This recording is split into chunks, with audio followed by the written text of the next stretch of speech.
Have faith in your abilities. Without a humble but reasonable confidence in your own powers you cannot be successful or happy. But with self-confidence you can succeed. A sense of inadequacy interferes with the attainment of your hopes, but self-confidence leads to self-realization and achievement. Because of the importance of this mental attitude, this book will help you believe in yourself and release your inner powers.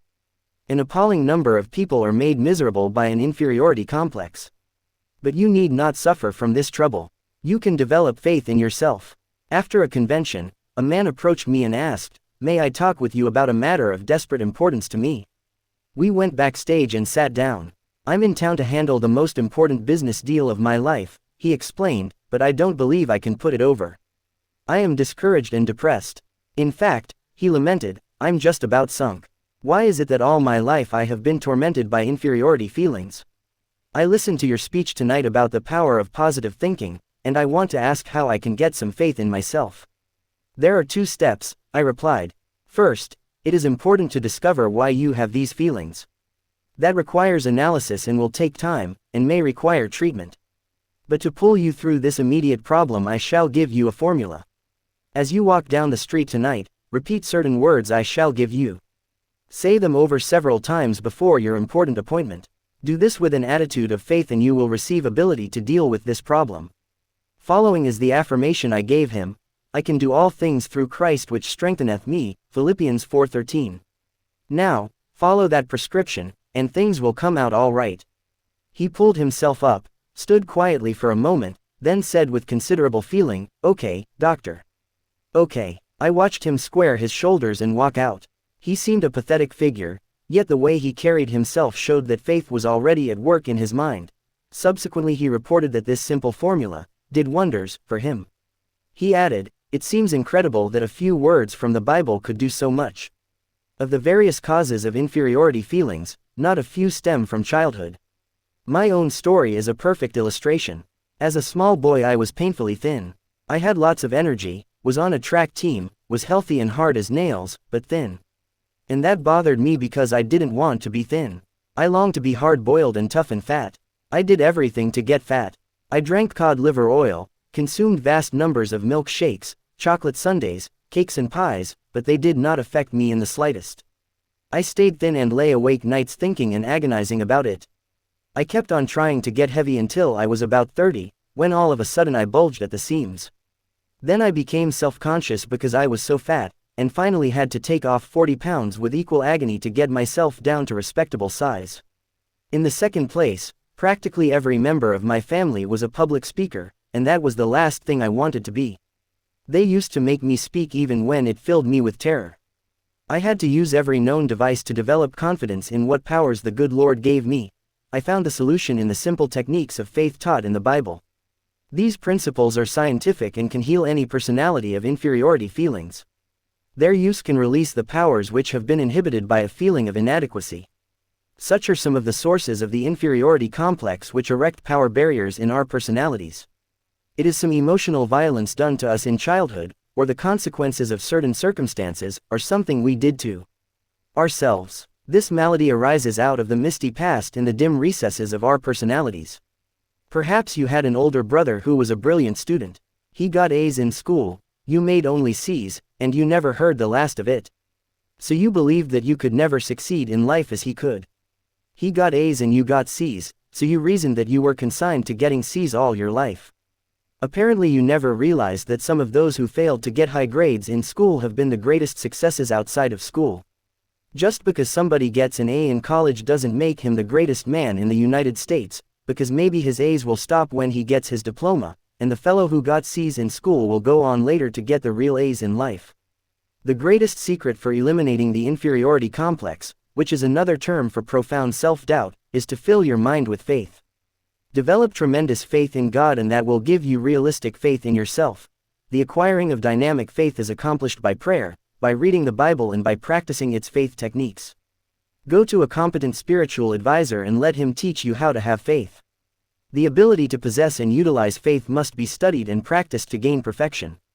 To build up feelings of self-confidence, practice suggesting confidence concepts to your mind. It is possible, even in the midst of your daily work, to drive confident thoughts into consciousness.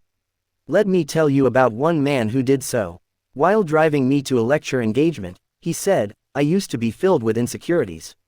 But I hit upon a wonderful plan which knocked these feelings out of my mind, and now I live with confidence." This was the wonderful plan.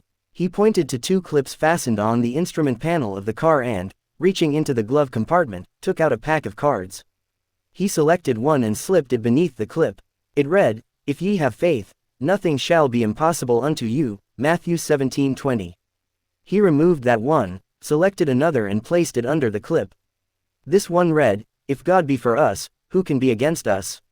Romans 8:31. "I'm a traveling salesman," he explained, "and I used to drive around between calls thinking fear and defeat thoughts. That is one reason my sales were down. But since I have been using these cards and committing the words to memory, the insecurities that used to haunt me are just about gone. Instead of thinking thoughts of defeat and ineffectiveness, I think thoughts of faith and courage.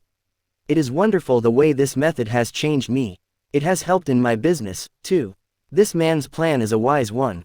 By filling his mind with affirmations of God, he had put an end to his sense of insecurity. His potential powers were set free. Lack of self-confidence apparently is one of the great problems besetting people today. In a university, a survey was made of 600 students in psychology courses. The students were asked to state their most difficult personal problem. 75% listed lack of confidence. It can safely be assumed that the same large proportion is true of the population generally. Everywhere you encounter people who are inwardly afraid, who shrink from life, who suffer from a deep sense of inadequacy and insecurity, who doubt their own powers. Deep within themselves they mistrust their ability to meet responsibilities or to grasp opportunities. Always they are beset by the vague and sinister fear that something is not going to be quite right. They do not believe that they have it in them to be what they want to be, and so they try to make themselves content with something less than that of which they are capable. Thousands upon thousands go crawling through life on their hands and knees, defeated and afraid, and in most cases such frustration of power is unnecessary.